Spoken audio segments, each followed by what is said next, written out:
Our children and grandchildren, can't they make us do the craziest things to try to make them happy, to bring a smile to their faces? Well, today I want to share a fun project that I did. Well, I can't really say it was so much fun when I was doing it, and I think you'll understand that when you start to watch the process.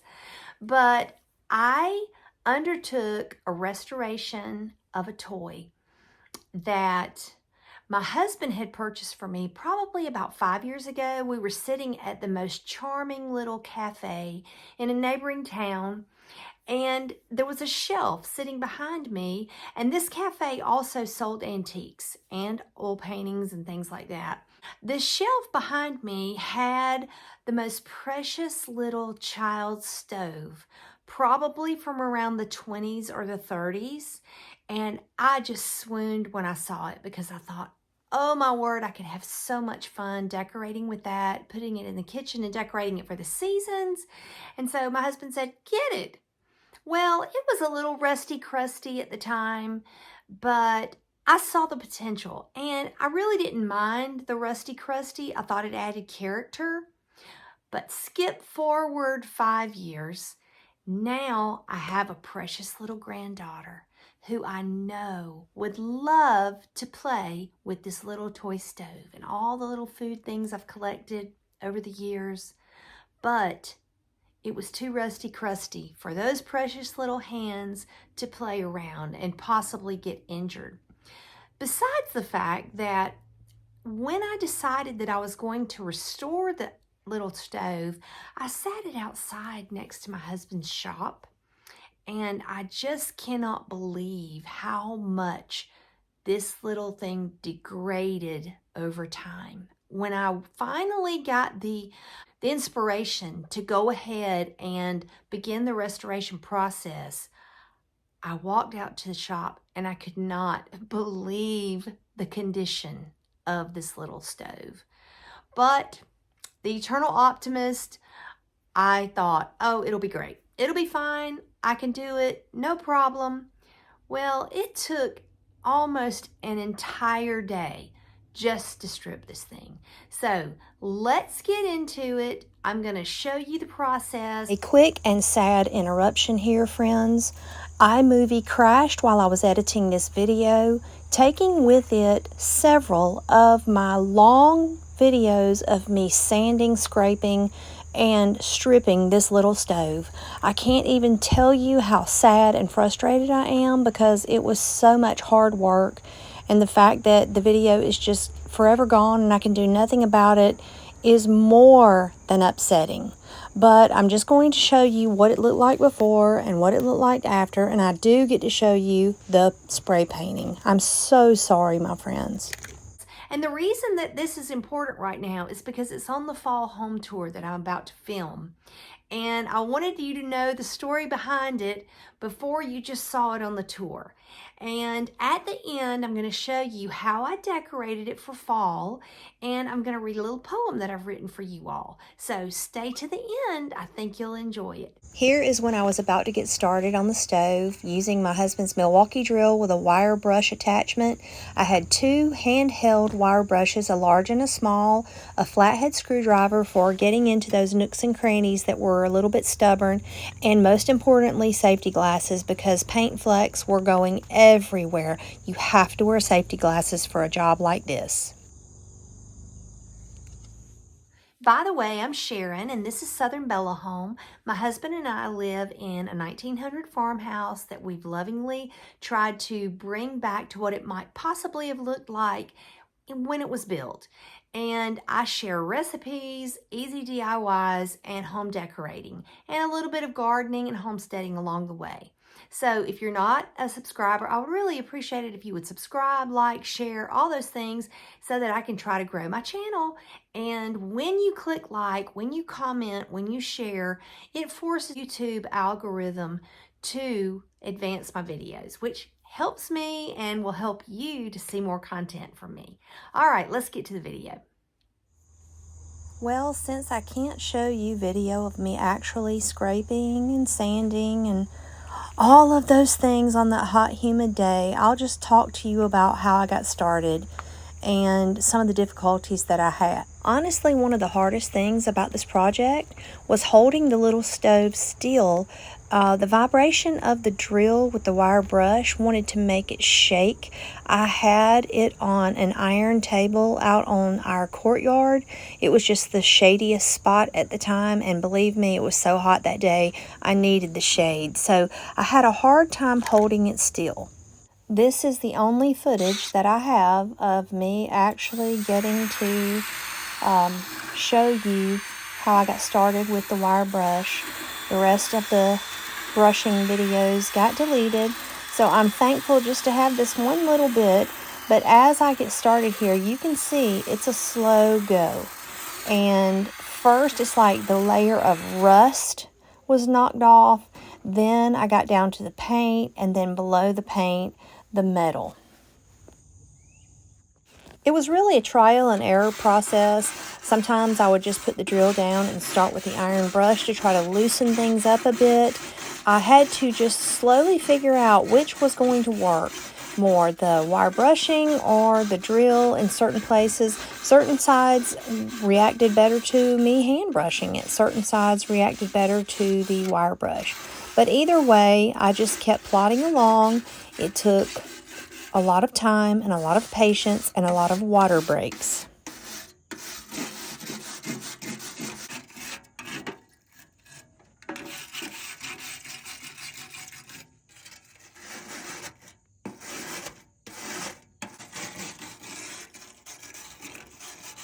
I hope that the camera is picking up all of the paint flecks that are flying off of this little stove. That is why I am so adamant about recommending safety glasses. Years ago, I had an antique booth, and I was constantly refinishing furniture, recycling things, and one day I was working on a pine cabinet, and I was stripping off some flecks of paint, very similar looking to this, not the rust, but the paint flecks, and a fleck of paint went in my eye, and it caused me some problems. As a matter of fact, it caused a trip to the doctor. So it is so important to protect your eyes when you are working on a project like this.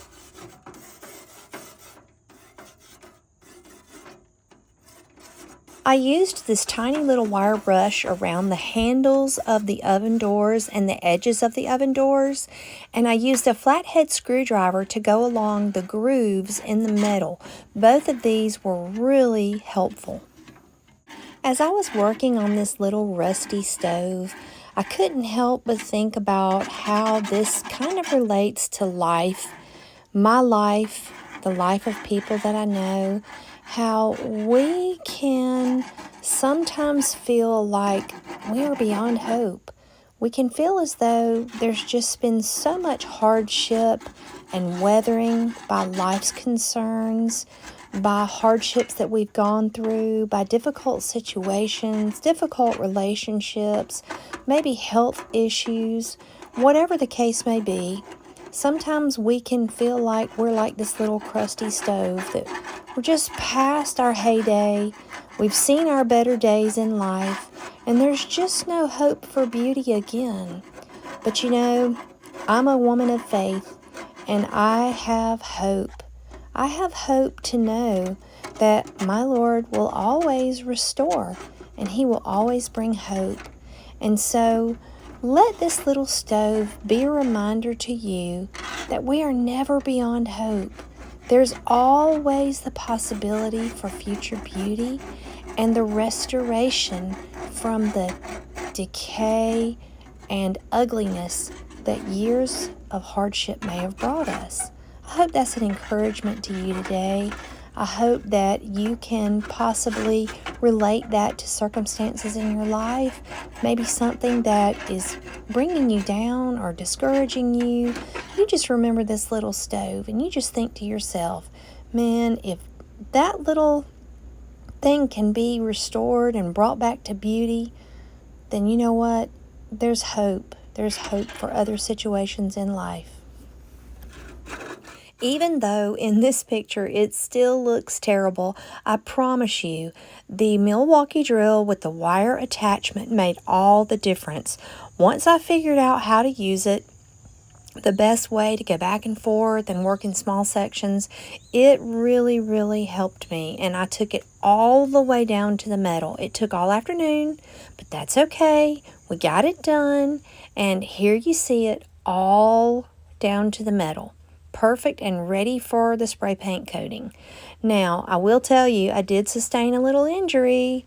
As I was sitting here on our back step, doing the final touches, getting the final little pieces of paint off, the Milwaukee drill with the wire brush, it actually caught the edge of my glove, and it caused that little wire brush to go up my wrist, and it hurt, y'all. I sustained a pretty good abrasion on my wrist. It's okay now. It's scarred over, but it was significant. But I didn't let that stop me. I just got busy with the painting, and I used a great product. It is a Rust-Oleum 2 times, I think it's called 2X, and it's the Paint Plus Primer. It had a great finish. Not too shiny, not too buff. I think that the finish ended up looking probably very close to what this little stove would have looked like when it was new. I did about 3 to 4 light coats of paint on the little stove and the drawers that I had separated. I tried to be patient between coats. This is one of my downfalls when it comes to spray painting anything. I tend to try to get into a hurry, and don't do that, y'all. Don't get in a hurry. Let each coat rest and cure a little bit before you go to the next coat, and you'll be much happier with your finished product.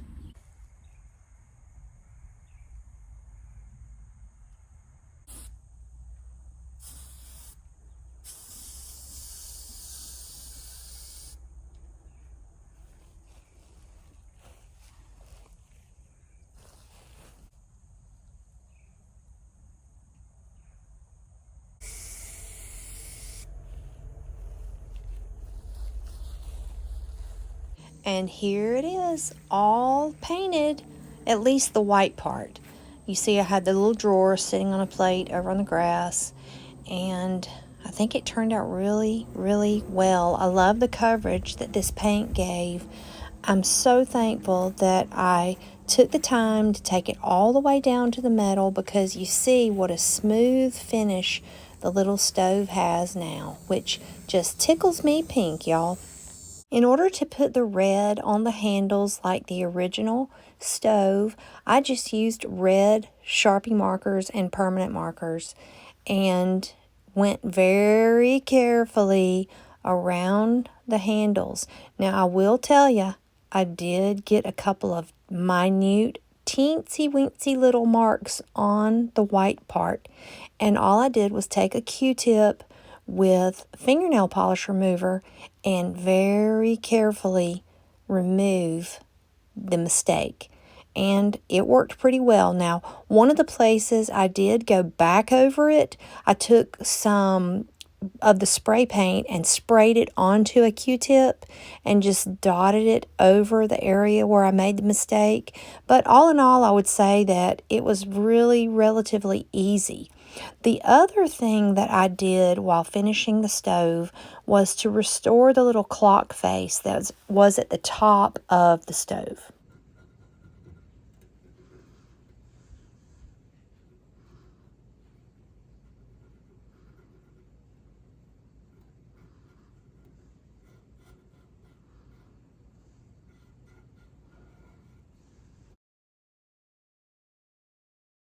Well, here we go, folks. All finished. Isn't she adorable? I just can't even believe that this is the same little brown and black, crusty, rusty stove that I picked up off of the ground beside my husband's shop. In my mind, I visualized it looking this way, and I had faith that I could do it, but I had to persevere, y'all. I truly did. Now the fun part. Now I can let the little girl in me come out and enjoy playing with this little stove while I set it up for my precious little granddaughter. Let me share with you some of the things that I've purchased over the years to go on this little stove, and I hope you enjoy it. After I get it all set up, I have a poem that I'd like to read for you that will encourage you to embrace this beautiful season. I've long collected miniature baskets. I just love them, and I never dreamed that I would have a perfect little place to use them like this. So that little basket is full of little fake pieces of bread, and this is a very tiny little metal cup. I believe it was probably a child's play toy from very long ago.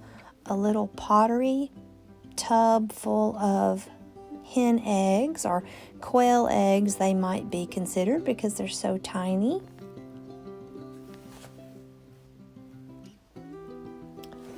Bottles of milk to cook with, of course. You have to have fresh milk.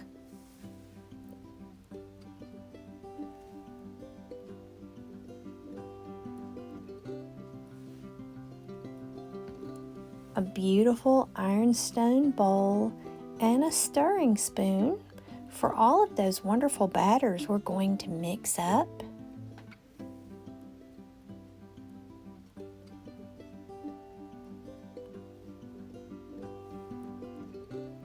How about a lovely crock pitcher?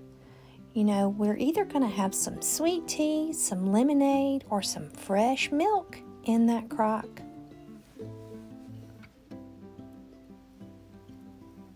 I found this perfect little oil lamp. It actually works.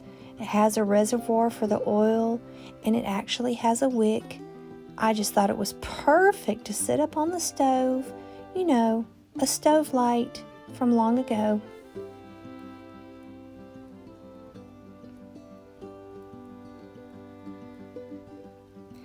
This is a little iron, and what better way to get your iron hot than to sit it on the stove and let it be heating while you're cooking?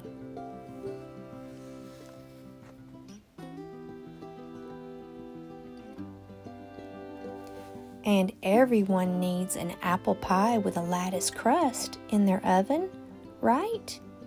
Boy, I could eat some right now.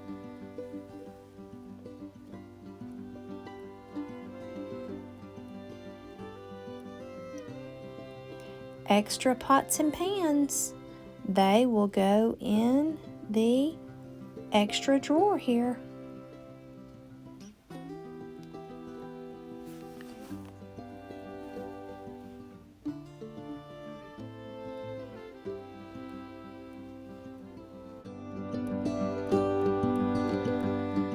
A basket full of apples. It is apple season here in Georgia, so you have to have that basket full of apples on the ready for pies and cakes.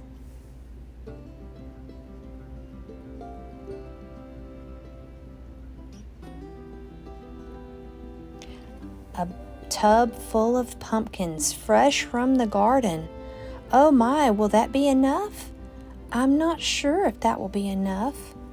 How about some cushaw squash, ready for cushaw pie?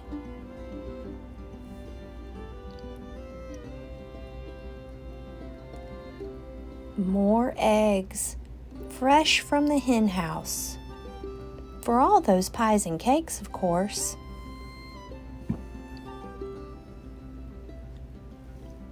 There we go, more pumpkins. I knew we needed more.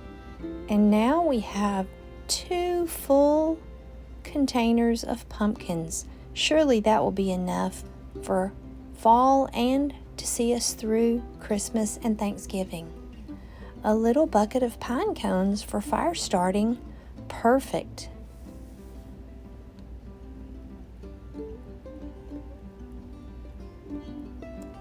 A little jar full of tiny Jack-Be Little pumpkins. These will be great. Perfect to bake in the oven and enjoy on a cozy fall night.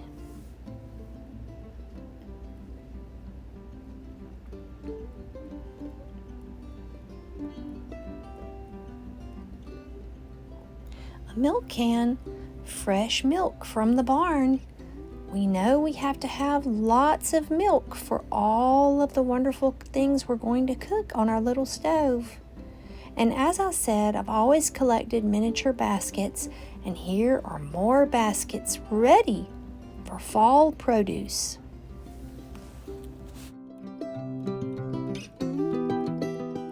And finally, we tuck a little towel into the front of the oven door and we're all set. I hope you've enjoyed this video, friends. I hope that you'll return for the fall tour where you'll see this little stove on display in the kitchen on the hearth. And finally, I've written a poem with you all in mind, and I hope it will add beauty to your fall season. The title of the poem is Late Summer Show by Sharon Newman. The slightest glint of golden brown is peeking from the tree, the summer harvest coming in and waning flowers see. The heat is here and not yet fading, but cool will come, its beauty trading. The grass is dry and often shun the parching of the evening sun. The pumpkins lay in baskets by, in hopes of chill and autumn pie.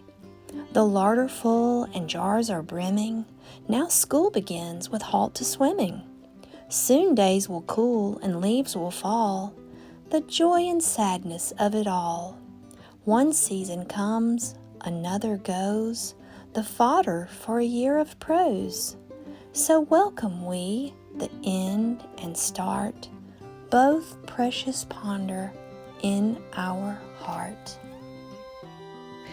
I hope you enjoyed that poem. As we all are getting ready to head into new seasons and the holidays, I pray that your family and your friends will enjoy time spent in your home, around your hearth, and around your kitchen. And I hope that you will return for the next video, which will most likely be the fall home tour.